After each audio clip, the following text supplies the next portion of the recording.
François Damilano is a high mountain guide, and he shares his passion for altitude with his clients on the summits of the Alps and the Himalayas. Authors of numerous firsts, Alps in Kenya, Canada, Nepal, he is one of the great specialists in glacier climbings. Passionate about writing and the images, he is the author of numerous books and topo guide, Chemin de Gel, Neige, Glace et Mixte. He also loves words and writing. He created the publishing company GM Editions in 2004 in partnership with Petzl, the famous brand. On the movie, On va marcher sur l'Everest, he takes us to the top of the roof of the world in the footsteps of Sophie Lavaux. He will explain that in a minute. Sophie is basically the dotted lines, a red thread for the 2 months interlude in the shadow of the 2 months in the shadow of the Everest mythical north face and in the crazy winds of the long summit ridge. You're going to have the chance to welcome for the very first time at ESSEC a high mountaineering guide. Thank you very much, François, for being with us. Please welcome. Merci beaucoup, François, d'être avec nous aujourd'hui.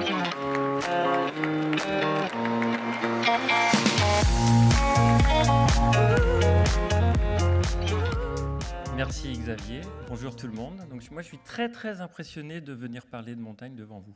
Je tiens à vous le dire. Donc soyez très indulgents parce que j'ai pas l'habitude d'être devant une assistance aussi prestigieuse. Donc bonjour à tous. Donc, comme l'a expliqué Xavier, je suis guide de haute montagne, donc je suis venu pour vous voir depuis Chamonix, au pied du Mont Blanc. J'ai une petite cabane qui est adossée à la forêt et le matin, quand je me lève, j'ai la chance de voir le Mont Blanc et les grands glaciers qui descendent jusque dans la vallée de Chamonix. Donc, je suis guide de haute montagne. Mon métier, c'est évidemment d'accompagner des clients, des compagnons d'un jour, d'une semaine, d'un mois, vers les plus hauts sommets, de les accompagner vers leurs rêves et peut-être même de les accompagner vers des rêves qu'ils n'osent pas exprimer. Ça, c'est vraiment le métier de guide d'haute montagne, le métier de passeur d'émotions. Et puis, comme je suis un grimpeur passionné, que j'aime le sport, que j'aime l'acrobatie du sport et que je me suis intéressé aux médias, à l'image, très rapidement, dans ma jeune carrière de guide, quand j'étais jeune, je me suis rapproché de photographes, de magazines spécialisés, d'émissions de télévision et j'ai joué au grimpeur. J'ai joué au grimpeur pour produire de l'image, pour ramener des morceaux d'émotion, des morceaux de montagne vers la vallée, vers ceux qui n'ont pas forcément le privilège de s'offrir ces parenthèses de vie et de monter sur les sommets en eux-mêmes. J'ai fait ça pendant bien des années, à travers le monde, sur des sommets vierges, des sommets qui n'avaient jamais été gravis, sur des sommets plus connus en accompagnant des clients, sur les cascades de glace, ces traits d'eau qui se figent à un moment donné de l'hiver au plus froid de l'hiver, qui était une spécialité de l'alpinisme hivernal qui a émergé à la fin des années 70. Et puis, à un moment donné, j'ai eu probablement besoin de sortir de ma caricature de grimpeur, d'athlète, comme on dit aujourd'hui, et je suis passé de devant à derrière la caméra. J'avais besoin de raconter mes propres histoires, ou plutôt de raconter les histoires des alpinistes, plus que les histoires de l'alpinisme, mais avec probablement ma vision, mon ton et les mots que j'avais envie de coller dessus. Et c'est comme ça que je me suis saisi d'une caméra, alors que je ne suis absolument pas un réalisateur professionnel, je ne suis pas issu du sérail de l'image, mais je me suis saisi d'une caméra pour produire mes propres images et réaliser mes propres films. Et puis, lors d'une expédition au Tibet, sur l'un des sommets de plus de 8000 mètres qui dessine l'arc himalayen, j'ai rencontré une jeune femme, Sophie Lavaux, une franco-suisse, qui, à 40 ans, avait décidé de changer totalement de vie, de changer totalement de parcours. Elle était dans une pause professionnelle. Pour être clair, elle avait coulé son entreprise, donc elle avait du temps, elle avait un peu d'argent et elle s'était dit à ce moment-là, et si je m'offrais mon rêve de très haute altitude, mon désir d'Everest, c'est-à-dire celui de gravir un des sommets les plus hauts de la planète. Un petit rappel des géographies, en Himalaya, il y a 14 sommets qui culminent à plus de 8000 mètres. Le plus connu est évidemment l'Everest, on va y aller tout à l'heure, mais il y a 14 autres sommets qui font plus de 8000 mètres. Là, nous étions entre guillemets, le plus petit, qui s'appelle le Shishapangma, qui se trouve au Tibet. Et dans cette expédition, moi-même, je guidais des clients. Et puis, dans les grandes périodes d'attente pour l'acclimatation, en attendant que le corps s'habitue à la raréfaction de l'oxygène, dans les moments d'attente des bons créneaux météo, il y a un certain nombre d'échanges entre les différents camps de base, et c'est comme ça que se créent, ou pas, des rencontres et que peuvent se tisser des liens. Et donc j'ai rencontré Sophie, qui quelques jours après a réussi son premier sommet de plus de 8000 mètres, le Shishapangma. Elle n'en est pas restée là. 15 jours plus tard, alors que c'était sa première expérience en très haute altitude, elle réussissait un second sommet de plus de 8000 mètres qui se trouvait non loin de là, qui s'appelle le Shoyu, et devenait une des premières femmes à réussir 2 sommets de plus de 8000 mètres en une même saison. Et là, je me suis dit, tiens, il y a une personnalité qui est probablement étonnante, probablement originale, et en tout cas qui est très focus sur son projet. Et lorsqu'elle m'a annoncé qu'elle allait tenter de gravir l'Everest, je lui ai proposé de la suivre avec ma caméra. Donc ce n'était absolument pas un film produit de manière académique, ce n'était pas un film commandité pour des partenaires ou pour le sportif lui-même, c'était vraiment un échange entre une sportive qui était en train d'ouvrir une nouvelle voie dans sa vie, et puis moi qui étais désireux de capter ce désir et de raconter comment aujourd'hui se déroulait une expédition dite commerciale, une expédition guidée pour tenter de gravir la plus haute montagne du monde. Donc ce que je vous propose, c'est de suivre Sophie, de vous-même gravir l'Everest. Si je vous raconte tout ça, c'est que ce matin, on n'a hélas pas le temps de regarder le film en entier, qui est un documentaire de 50 minutes. Donc on va se retrouver au camp de base avancé à 6500 mètres dans la dernière partie de l'expédition, c'est-à-dire au moment où nous avons attendu que le corps s'acclimate une fois de plus à la raréfaction de l'oxygène, lorsque nous avons équipé tous les camps d'altitude qui vont nous permettre, step by step, de tenter l'ascension vers le plus haut sommet de la Terre. Et puis enfin, quand nous avons reçu les bonnes informations de nos prévisionnistes météo qui, eux, sont basés en Europe et qui étudient les cartes météo de manière à nous indiquer quel va être le moment où les vents vont enfin baisser sur les plus hauts sommets de la Terre, de manière à ce que l'on puisse tenter de gravir cette haute montagne. Le corps humain n'est pas conçu pour vivre en très haute altitude. Le corps humain ne peut pas vivre au-dessus de 5000 mètres. Donc vous imaginez bien que quand on dépasse les altitudes de 5000 mètres, 6000 mètres, 7000 mètres, 8000 mètres, l'Everest, c'est quasiment à 9000 mètres, puisque c'est 8850 mètres. C'est vraiment très très haut. C'est quasiment la hauteur où volent les avions de grande ligne. Quand il y a des échanges intercontinentaux, les avions volent autour de 10 000 mètres, c'est-à-dire qu'ils volent à peu près à l'altitude de l'Everest. Le corps humain ne peut pas vivre à cette altitude-là. Donc il y a quelque chose de très particulier que d'accepter de s'engager dans un projet et dans un monde où l'on sait que la survie ne tient qu'à un fil. Donc je vous propose de suivre Sophie, et puis on se retrouve dans une vingtaine de minutes. Donc là, vous êtes à 6500 mètres. Ça fait 3 semaines que vous êtes au pied de l'Everest, que vous dormez dans votre tente chaque soir où il fait moins 18 degrés. Moins 18 degrés, ce n'est pas le réfrigérateur. Le réfrigérateur, s'il est bien réglé chez vous, il est à 5 degrés, il fait chaud. Moins 18 degrés, vous essaierez, quand vous rentrerez chez vous, c'est le congélateur. Vous ne refermez pas la porte du congélateur. Donc on se retrouve, on est à 6500 mètres, on est avec Sophie Lavaux, et bienvenue à l'Everest.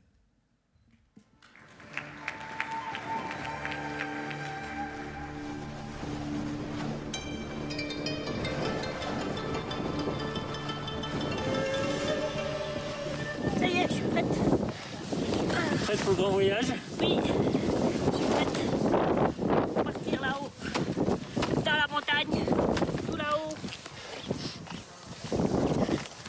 Ferme bien la tente, hein ? Allez, on ferme la maison. Dans quel état d'esprit je suis un peu inquiète quand même parce que le vent, c'est un vrai facteur d'échec.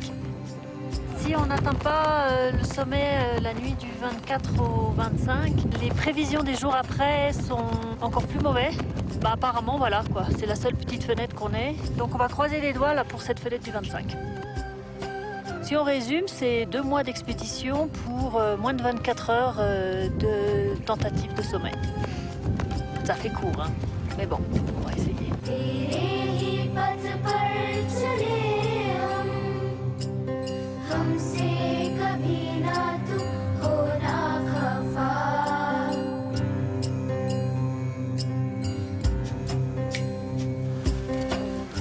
comme il n'y a qu'une fenêtre météo, et ben, tout le monde monte en même temps.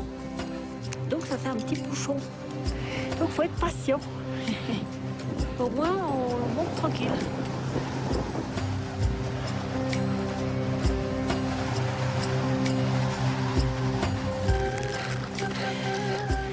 Allez, dernière ligne droite.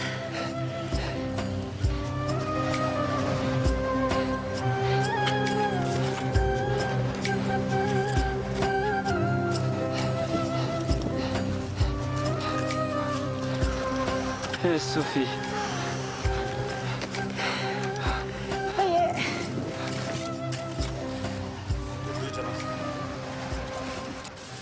Ah, j'en peux plus du riz là. Wow. Tu peux fermer, il fait froid s'il te plaît.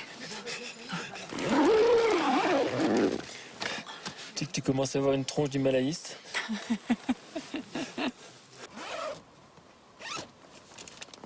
Ouais, ils sont déjà prêts. Bon, je peux te dire qu'ils sont tous en gros duvet. Hein. Ils sont pas avec les petits Gore-Tex de gonzesse. Hein. Sac en plastique, je le fais sécher et je change. Et en fait, il n'y a que la première chaussette qui est mouillée que je fais sécher dans le sac de couchage pendant la nuit. C'est clair? C'est pas sûr. Si, sûrement. Je vous réexpliquerai au combat, ce sera certainement Oh, plus clair.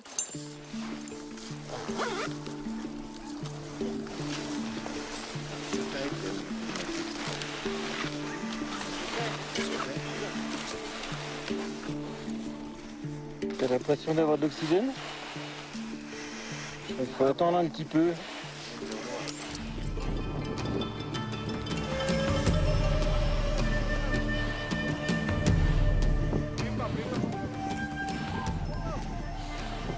La montée au camp 7700 mètres se double d'un nouvel apprentissage, celui de l'utilisation de l'oxygène artificiel. Enfiler le masque, ajuster les courroies. L'enrichissement de l'air inhalé n'est que partiel et n'apporte aucun confort immédiat.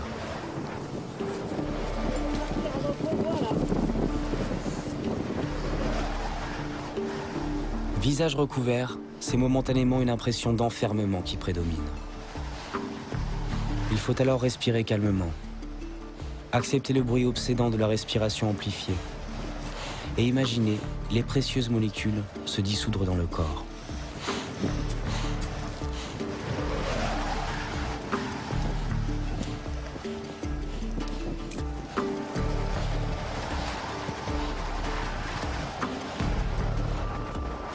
Oui, c'est bien là, ça va.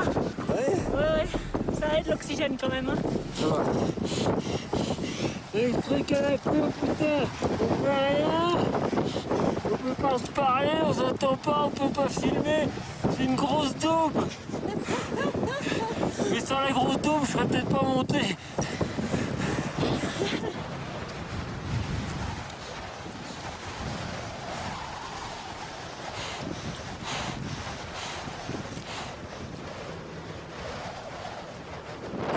Faire un petit tour d'horizon.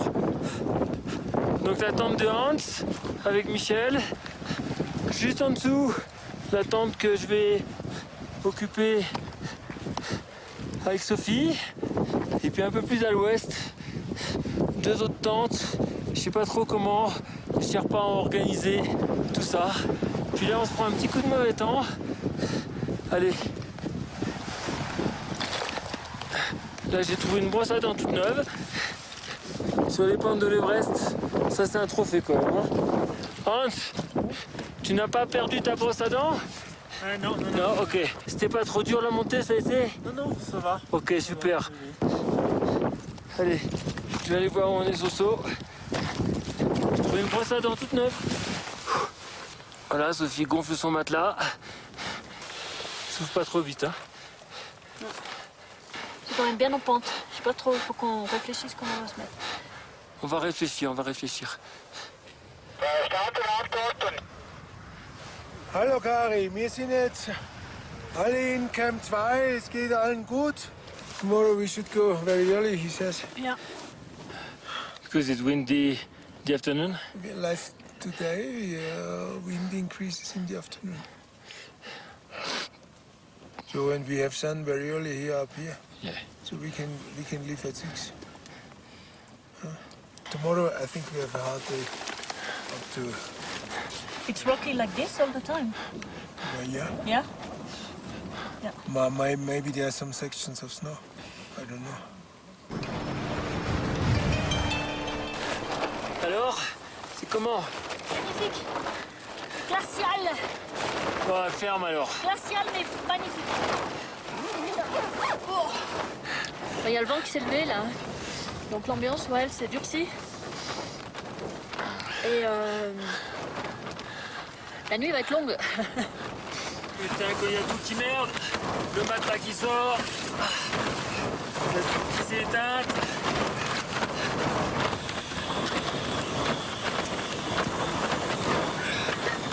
Là, je vais vous dire, Là, c'est l'enfer. c'est l'enfer. Et on est hyper motivés. Mais on serait vachement mieux ailleurs. Oh putain, si ça fait ça toute la nuit. Psychologiquement, d'entendre le bruit du vent comme ça, c'est affreux. Et regarde la caméra, ma grande. Oh putain.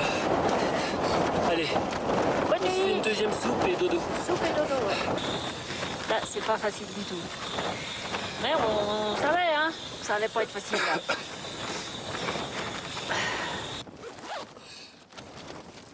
La pire nuit depuis le début. C'est passé quoi? Bon, l'enfer, vraiment. Impossible de trouver une position dans le... Ça glissait tout le temps. Cauchemar. Bad trip. Tomorrow morning, Yeah. you don't make cold, your hand. Non, non. You put Gloves. gloves. À l'image du travail des guides dans les Alpes, les Sherpas forment désormais binôme avec chaque client. Toute la durée de la montée au sommet, chacun d'eux veille à la sécurité de la progression, organise l'usage de l'oxygène, s'inquiète de la gestion du froid.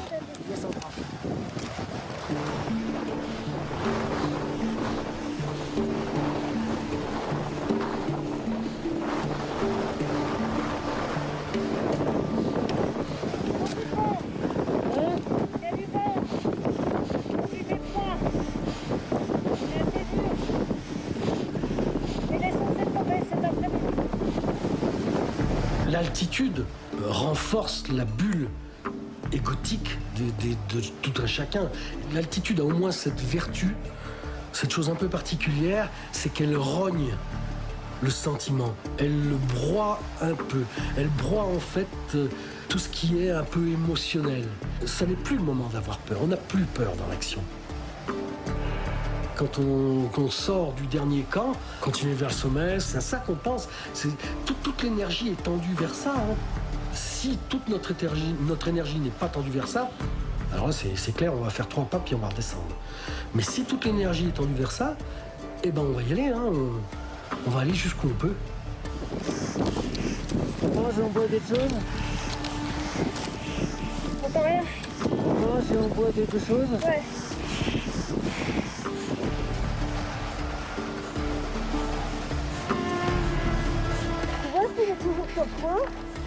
Pourquoi? Ouais, sur froid. T'as l'impression que t'as rien qui vient?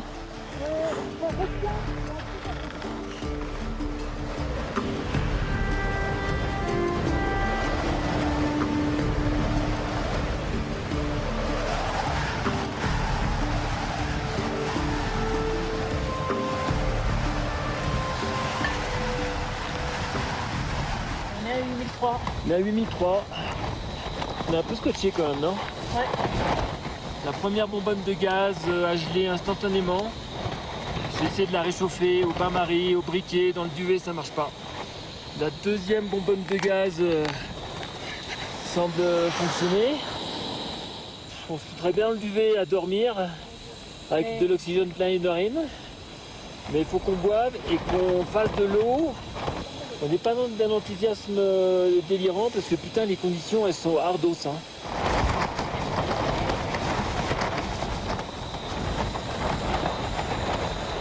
On n'a pas faim, ça brasse, on n'est pas très bien installé.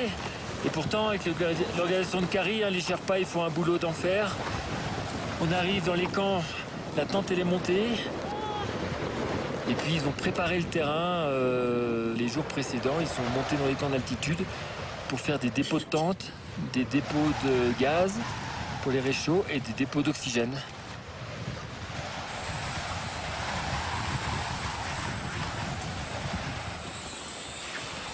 Tiens, Pour qui ça? toi.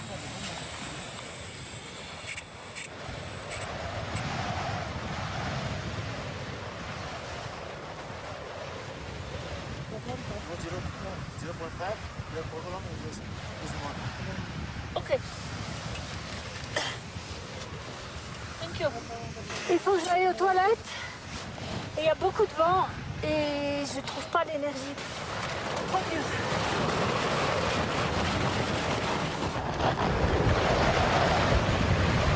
T'es où aux toilettes? Juste derrière la tente, mais c'est pas tout fort. Hein. Il y a une petite plateforme. Tu vas te gêner le cul, hein? Ouais. Là, tu passes le bordel, là. Question indiscrète mais stratégique, t'as réussi ou c'est impossible? Moitié. Oh putain, quoi. Faudrait qu'on dorme un peu. Et on va partir à 22h. On ne connaît pas les dernières prévisions météo parce qu'on n'a pas réussi à discuter avec Andreas, le guide. Il est juste venu nous dire l'heure de départ. Mais ça brassait tellement dehors. De temps en temps, ça se calme. On rêve que ça reste comme ça, là. Là, ça se calme, un petit moment de calme. La caméra, elle est pleine de buée parce qu'il fait très froid. 10h moins le quart. 22h, 21h45. Mettre les lunettes de soleil aussi, pour le vent. Coupe le masque, les moufles. C'est parti. Ça en fait des lanières sur la tête là. Oh là là. Puis à 22h, quand il faut partir, tant qu'on s'est dans mes vêtements, emprisonné quand même, on se sent un peu emprisonné par le masque, à moitié aveugle avec les lunettes, c'est un peu Gilbert Montagnier qui monte à l'Everest. On a l'impression qu'il y a de la distance entre soi et le terrain, on voit pas très bien, on subit un monde qu'on découvre, on en a plus peur que la vraie difficulté, c'est-à-dire qu'on est tellement dans les récits et les mythes ancrés en soi qu'on se demande ce qui va se passer. Ça va, ma Sophie? Ouais. Ça porte pas l'Everest, ma Sophie? Incroyable. Ah.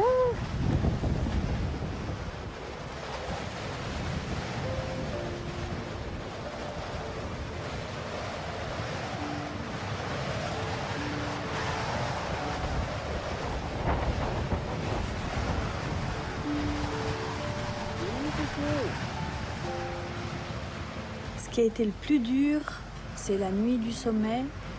Il fait extrêmement froid, il y a beaucoup de vent et on est très vite bloqué par des cordées qui sont devant et qui n'ont pas forcément le même rythme. Et c'est cette attente dans le vent où on est coincé, où c'est juste interminable. Et puis moi, à ce moment-là, j'ai perdu Sophie. Il y a eu un embouteillage, donc les groupes se sont un peu mélangés. Donc je suis désespéré parce que j'ai plus ma Sophie. On attend assez longtemps, puis finalement je repars parce que les Sherpas disent « François, on ne peut pas attendre davantage, on est en train de geler ». Dans des situations où c'est vraiment très compliqué, je me mets en mode je réfléchis plus. J'ai mon halo de la frontale. Il faut pas trop réfléchir. Je me suis pas dit que je voulais faire demi-tour. Je me suis dit qu'on n'allait peut-être pas y arriver parce que les conditions sont extrêmes.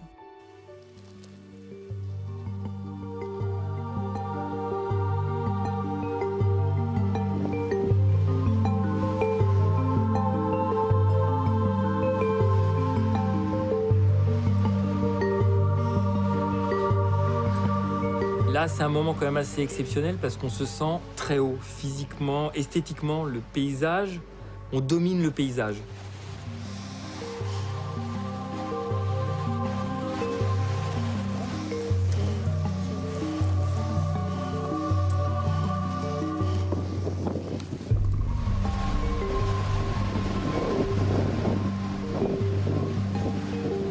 Et puis à un moment donné, je me retourne parce que je sens le soleil émerger et là, bonheur, je vois Sophie arriver avec sa belle doudoune orange, son pantalon jaune. Et vraiment, elle est Voilà, dans l'axe de la caméra, dans l'axe de la grande arête est, le lever de soleil derrière. Bon voilà, moi je garde cette image super forte à ce moment-là, quoi. C'est fort, quoi. C'est magique. Yeah.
Je suis omnibilé un peu par mes images parce que je suis là aussi pour filmer l'arrivée de Sophie et je sens que je suis pas à 100% de mes capacités. J'ai la caméra qui gèle, le rideau qui descend devant la caméra et que j'essaye de remonter avec le doigt.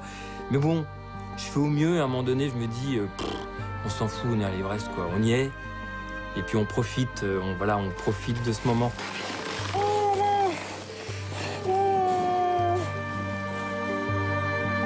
Le sommet, c'est cet amalgame entre cette souffrance et cette joie intense. Donc il y a des larmes, on pleure, on rit, on se tombe dans les bras, il y a des accolades, il y a des photos. Ça va très vite, ça va très vite. Il faut capter les images, il faut capter ce qu'on voit, il faut intégrer tout ça au maximum. Beaucoup d'émotions. Et puis on est sur le toit du monde, c'est un truc de dingue, quoi. Et puis on est dans cet état d'esprit qui est très particulier, on l'a fait. Et on est porté par cette espèce de bonheur d'avoir réussi ce sommet. On ressent vraiment ça parce qu'il y a une tension qui descend, qui baisse. Cette tension de l'expédition, de l'acclimatation, de l'attente et de l'escalade, mais qui est une tension qui est au-delà de ça, qui est probablement, oui, on fait partie des gens qui sont montés au sommet de l'Everest. C'est rentrer très très modestement, mais faire partie un tout petit bout de l'histoire de cette montagne mythique. Et puis cette satisfaction d'y être arrivé.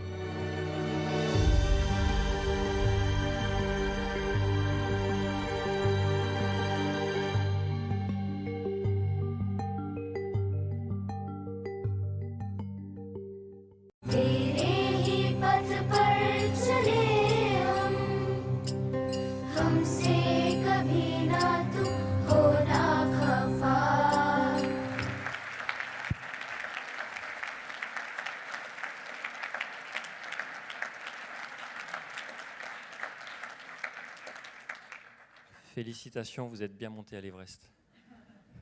Là, j'ai tous les projecteurs, j'ai le soleil qui se lève et je ne vous vois pas du tout. Deux petits mots.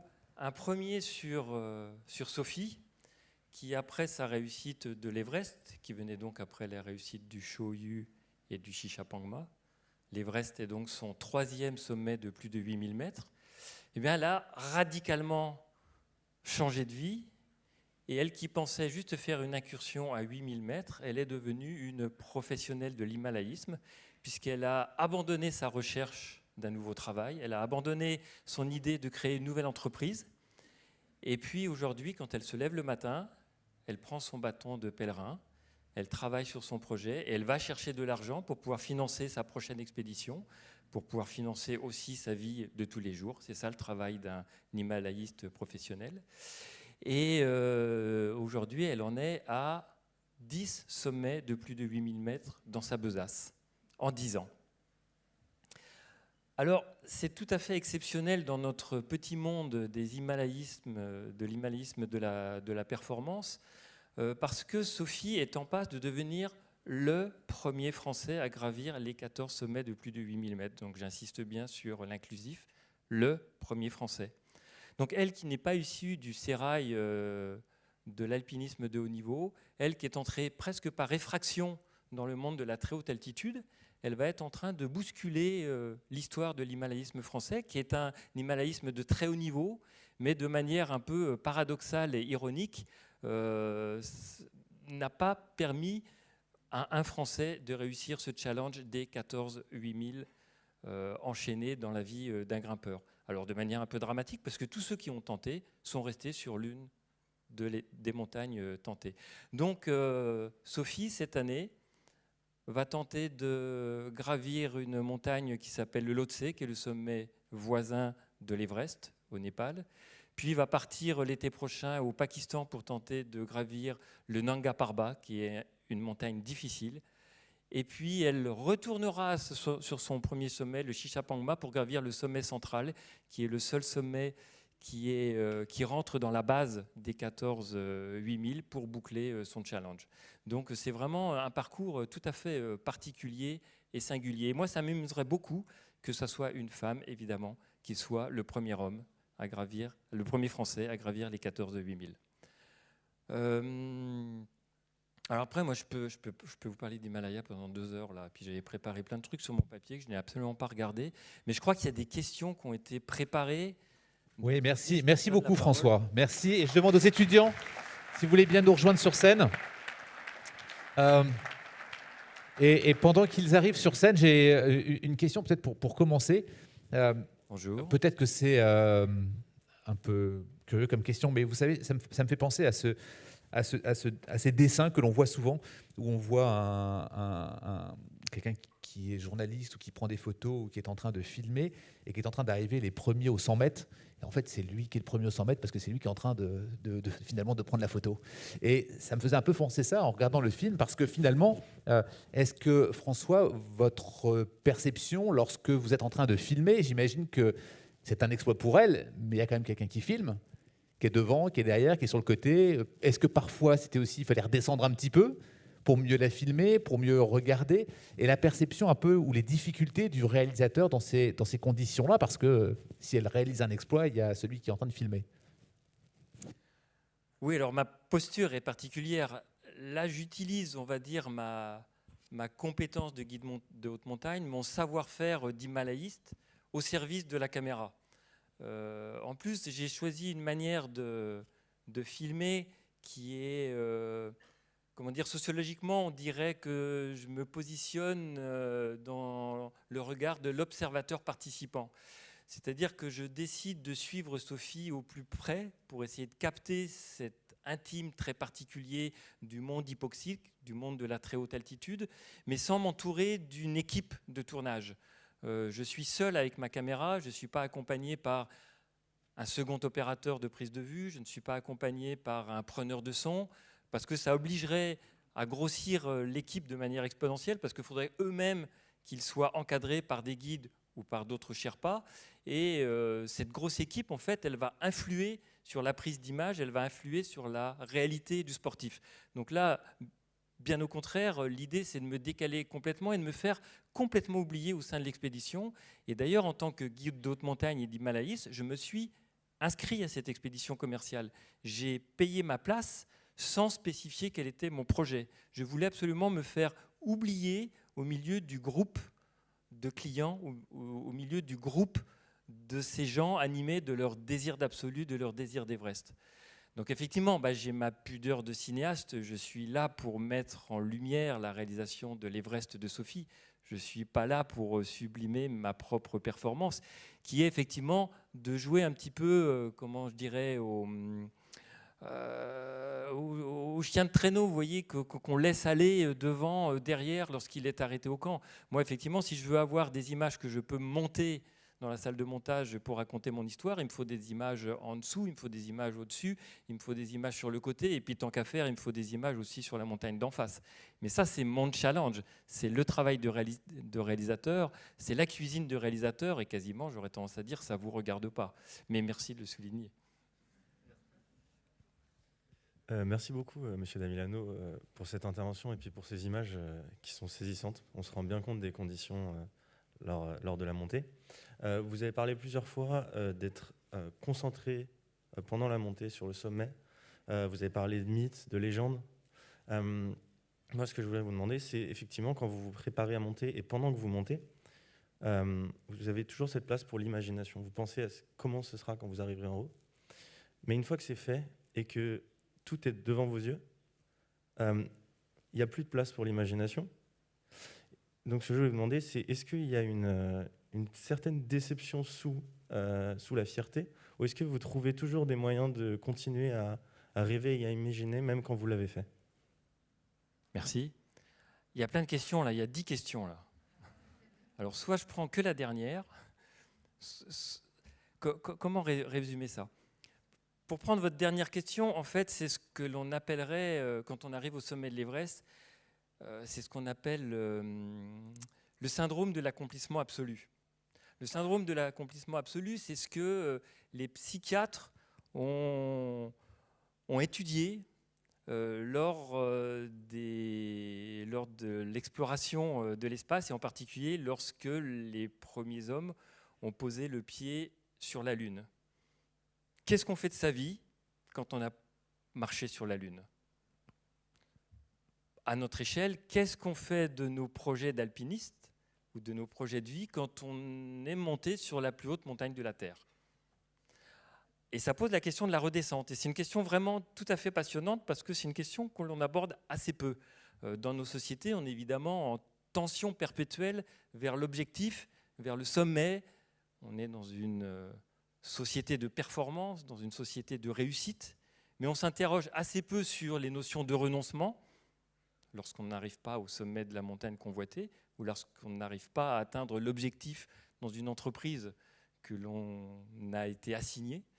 Qu'est-ce qu'on fait donc du renoncement ou qu'est-ce qu'on fait de la réussite? Comment on arrive à se remotiver pour le sommet suivant?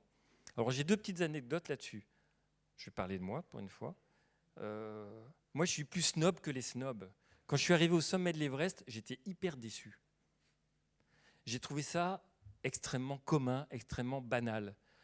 En fait, qu'est-ce qui se passait? Je voyais les gens autour de moi, et en particulier ceux que je filmais, comme dans tous les films d'aventure que j'avais pu regarder à la télévision, au cinéma. Vous savez, le « youhou », puis on fait les checks, et puis il y a la petite larme, et puis on sort le doudou du gamin qui est resté 10 000 km plus loin dans la famille. Et puis il y en a même un qui a sorti la photo de sa maîtresse. Je ne sais pas comment il a fait en rentrant. Hein. Et puis on se jette dans les bras, et puis voilà. Et en fait, je trouvais ça hyper convenu. Alors c'est très snob quand même comme pensée. Alors pourquoi je trouvais ça hyper convenu? Probablement que j'avais projeté dans ma propre ascension de l'Everest et dans ma propre arrivée au sommet de la plus haute montagne du monde, quelque chose d'exceptionnel, une révélation. Moi qui suis athée, probablement qu'inconsciemment j'attendais une espèce de révélation, parce qu'on pense tous qu'on va changer quand on va gravir l'Everest. Alors c'est un peu vrai, parce que c'est une expérience fondatrice qui va continuer de construire notre vie. Puis en même temps, c'est complètement faux, parce que dans la vie, on ne change pas fondamentalement. On porte toujours les valises depuis notre naissance, et puis ça va être à nous de construire jusqu'à la fin de notre vie. Donc voilà, j'ai trouvé ce moment très convenu. Puis en plus, j'avais vécu, moi, mon sommet de l'Everest un tout petit peu avant. C'est ce que je raconte dans le film à un moment donné. J'ai eu un moment d'émotion très très fort quand j'ai retrouvé Sophie que j'avais perdue dans la nuit, quand j'ai réussi à me caler pour filmer le lever de soleil depuis quasiment le sommet de l'Everest. Je savais à ce moment-là qu'on allait réussir l'ascension. J'avais retrouvé mon sujet de film. Je savais que j'étais à 100% dans mon projet et probablement que je condensais tout ce qui était mes rêves de ma vie d'alpiniste. C'est-à-dire non seulement gravir des très hautes montagnes, mais en plus les raconter et en plus être capable de faire un film. Donc là, j'ai eu mon moment d'émotion de l'Everest. Et probablement que ce moment particulier m'a aussi vidé de manière très intime et qui fait que quand je suis arrivé au sommet de l'Everest, j'ai trouvé ça un peu banal. Et j'étais surtout obsédé en tant que guide de haute montagne et d'himalayiste avec une certaine expérience, j'étais obsédé par la descente. J'étais rempli par tous les récits, souvent dramatiques, que l'on peut lire à travers la littérature himalayenne, et moi j'étais obsédé par descente. Ok, on est monté, maintenant, ce qu'il faut, c'est redescendre, parce que gravir les montagnes, c'est évidemment un challenge, mais le plus grand challenge, c'est pouvoir descendre pour les raconter. Si on ne redescend pas des montagnes, on a tout perdu. Je ne sais pas si j'ai tout répondu à toutes tes questions, mais ce n'est pas grave. Merci. Alors, merci beaucoup. Moi, je voulais vous demander, en fait, comment arrivez-vous à concilier la motivation et le hasard, en quelque sorte, puisqu'on sait que donc, vous avez fait face à de nombreuses difficultés. Vous avez, par exemple, fait une expédition avec Sophie qui a été abrégée au K2. Vous avez aussi eu un grave accident à 56 ans, s'il me semble. Et je pense aussi à la difficile question des compagnons perdus. Donc voilà, ma question, c'est comment est-ce que vous arrivez à rester motivé et à transformer finalement l'impossible en possible, malgré les contingences extérieures et parfois les frontières intérieures aussi. Merci. Puis je vois que ça a bossé avant. Peut-être que c'est une question qu'il faudrait poser au philosophe Xavier ou qu'il aurait fallu poser à Étienne Klein, qui est venu ouvrir la semaine, je crois, qui est lui-même un alpiniste, parce que c'est cette espèce de question cruciale du croisement des courbes du hasard et du destin. Et qui est quelque chose qui, moi, me travaille beaucoup, puisque je revendique un alpinisme et un himalayisme en responsabilité. C'est-à-dire que je ne m'en remets pas aux éléments, je ne m'en remets pas à une pensée mystique. J'ai un rapport qui est très, comment dirais-je, qui est très pragmatique vis-à-vis de la montagne. C'est-à-dire que pour moi, la montagne, c'est un tas de neige et un tas de cailloux.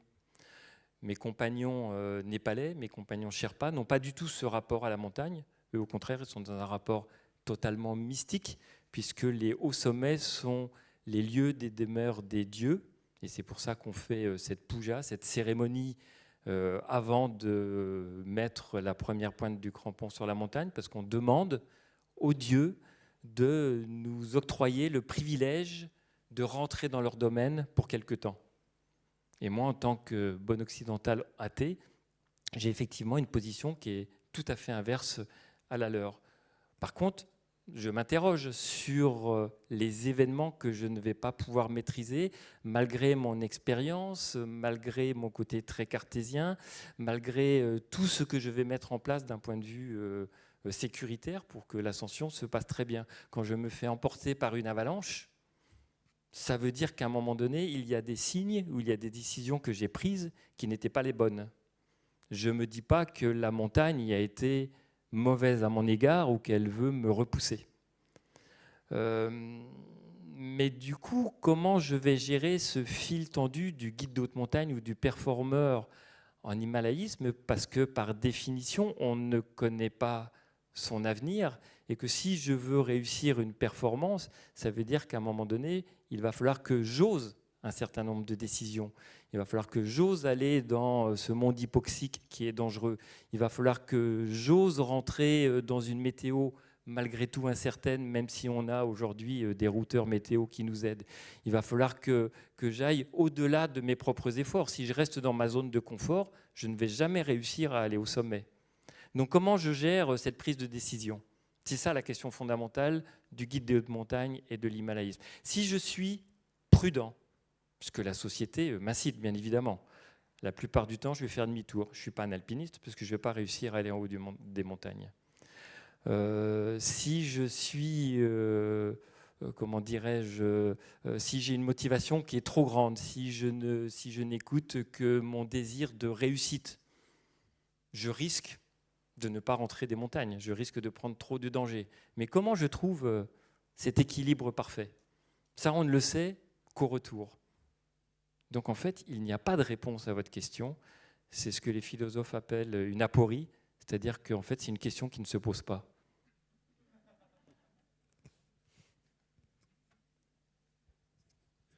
Bonjour monsieur, je voulais avant tout vous remercier pour votre présentation qui, je trouve, au-delà du côté très impressionnant de vos performances, avait une grande poésie dans ce que vous faites.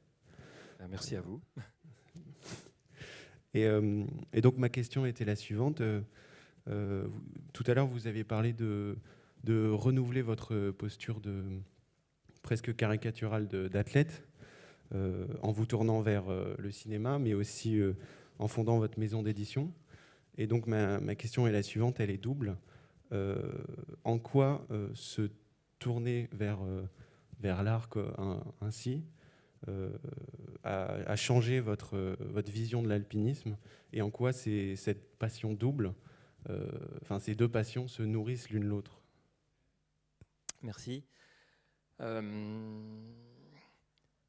dirais qu'à un moment donné, d'assumer de devenir un auteur ou un éditeur, qui n'était pas du tout une ambition dans ma vie, et surtout de me saisir de la caméra pour devenir cinéaste, ça m'a libéré. Ça m'a certainement libéré de la tension et de la pression que les athlètes se mettent eux-mêmes sur leurs épaules. À partir du moment où on décide d'entrer dans le monde de la performance, d'aller vers le haut de la pyramide humaine, il ne faut pas se tromper, c'est évidemment un désir égotique qui est très profond, c'est un assouvissement de pulsions personnelles qui sont très intenses. On se met psychologiquement et physiquement en tension perpétuelle. En termes d'alpinisme, ça veut dire inventer des nouveaux challenges en permanence. Bien évidemment, se situer vis-à-vis de la concurrence. Ça ne se fait pas dans ce noble sport de l'alpinisme de parler de concurrence, ça n'empêche que ça existe. Il y a des alpinistes qui sont plus connus que d'autres. Et s'il y a des alpinistes qui sont plus connus que d'autres, ça veut bien dire qu'à un moment donné, leurs performances ont été plus reconnues que celles des autres. Et puis à un moment donné, si les alpinistes restent dans l'histoire de leur pratique et de leur sport, et qu'ils pénètrent un tout petit peu la société des hommes, c'est souvent ceux qui ont laissé des traces photographiques, cinématographiques, ou qui ont écrit. Parce que l'alpinisme a ceci de particulier, que ce n'est pas un sport de compétition, ce n'est pas un sport olympique. Donc à un moment donné, il n'y a pas de chronomètre, il n'y a pas de médaille, il n'y a pas de podium. Et finalement, ce qu'il va infuser dans la société, c'est le récit. Il n'existe pas d'alpinisme sans récit. Et finalement, à un moment donné, de passer moi-même du côté de l'écriture et de moi-même de relater l'histoire des autres alpinistes, eh bien, c'est un continuum de cet aspect très particulier de notre sport qui nécessite de le raconter si on veut pouvoir le partager. Merci pour votre réponse. J'essaie de me reculer, mais je vais finir par me casser la figure de la scène. Bonjour monsieur, merci beaucoup pour votre présence déjà. Vous avez commencé à aborder dans votre précédente réponse la question que je vais vous poser. Je voulais savoir si vous pensiez que justement cette course à la performance généralisée, aujourd'hui on peut voir que la haute montagne est quand même devenue un terrain de jeu de plus en plus fréquenté, pouvait vous desservir. Et question beaucoup plus importante, il me semble que vous êtes originaire du Mans et je voulais savoir si vous subissiez toujours des discriminations n'étant pas un Savoyard de souche. C'est bien, à chaque fois qu'il y a une question, il y a 4 questions. Je commence par la dernière. Oui, je suis né au Mans, donc c'est pas très loin d'ici. Et gamin, j'étais autant passionné par les sports mécaniques que par l'alpinisme. Bon, il a fallu que je choisisse. Mais ça n'empêche que longtemps, je suis allé avec ma petite mobilette regarder les champions du monde de moto tourner sur le circuit Bugatti, pour ceux qui s'intéressent un peu au sport mécanique. Et à 19 ans, donc, je suis parti de mon pays de plaine pour m'installer dans les Alpes. Et en fait, je ne me suis pas posé cette question de la discrimination. Je ne me suis pas interrogé de savoir quelle était ma position ou ma posture, ou la posture que je devais avoir par rapport aux professionnels natifs des vallées ou par rapport aux gens issus du monde de la haute montagne. C'était un désir profond que j'avais depuis que j'étais jeune. Je voulais devenir guide d'haute montagne. Je n'imaginais pas nécessairement que ça soit réalisable. Je n'imaginais pas du tout quelle serait ma vie et comment je réaliserais ce projet. Je me suis juste dit qu'à un moment donné, je ne serais pas guide d'haute montagne en restant au Mans. Donc je suis parti dans les Alpes, puis j'ai fini par m'installer dans un premier temps à Grenoble et puis à Chamonix. Et puis j'ai passé mes diplômes de guide et puis je me suis installé à Chamonix et puis j'ai développé ma clientèle. Et puis en fait j'ai fait mon job. Et en fait je ne me suis pas posé la question de ma posture par rapport au monde qui m'entourait. Et on n'est plus tout à fait comme dans l'alpinisme d'après-guerre où effectivement il n'y avait que quelques cas exceptionnels de gens natifs des grandes cités qui pouvaient devenir guides de haute montagne. Le plus connu est l'écrivain Roger Frison-Roche, hein, qui a été le guide des villes le plus emblématique, le premier à rentrer à la compagnie des guides de Chamonix en étant un étranger de la vallée. Et il en a fait un grand roman qui s'appelle Premier de cordée, hein, qui est l'un des romans de montagne les plus connus à travers le monde. La société a changé et moi je suis issu de cette génération après les années 70 où il y a eu un basculement sociologique, y compris dans le monde de la montagne, puisque dans ma promotion de jeunes guides au sein de l'École nationale de ski et d'alpinisme, nous étions 50% issus des grandes cités. Donc en plus, j'étais tout à fait emblématique de cette nouvelle génération qui venait au métier de guide de haute montagne, non pas par nécessité, parce que j'étais né au pied des montagnes et que je n'avais pas beaucoup de choix de métier, mais vraiment par passion, en me déplaçant géographiquement des plaines vers les montagnes. Donc ça ne se passe pas trop mal, quoi. Merci beaucoup, François Damilano. Merci à tous. Merci à vous. Merci. Merci à vous. Je vous laisse vous rasseoir. Merci. Merci à vous quatre. Une petite précision. Nous avons choisi, lorsqu'on avait préparé avec François Damilano, d'avoir cet angle de la réalisation, cet angle de montrer les différentes personnes qu'il a pu accompagner, notamment avec Sophie Lavaux. Mais c'est compliqué parce que, évidemment, François est beaucoup plus que ça. Il y a une forme de pudeur, et pardonne-moi François, mais c'est important de préciser que face à nous, on a celui qui a fait les premières traversées des Grandes Jorasses, celui qui a fait des cascades de glace, spécialiste mondial des cascades de glace, et il a une posture d'athlète considérable qu'on a choisi ici de ne pas mettre en avant. Mais je voudrais te féliciter ici et te remercier d'avoir été parmi nous. C'est un athlète hors norme de la haute montagne. Merci François. Merci à vous. Merci Xavier. Merci.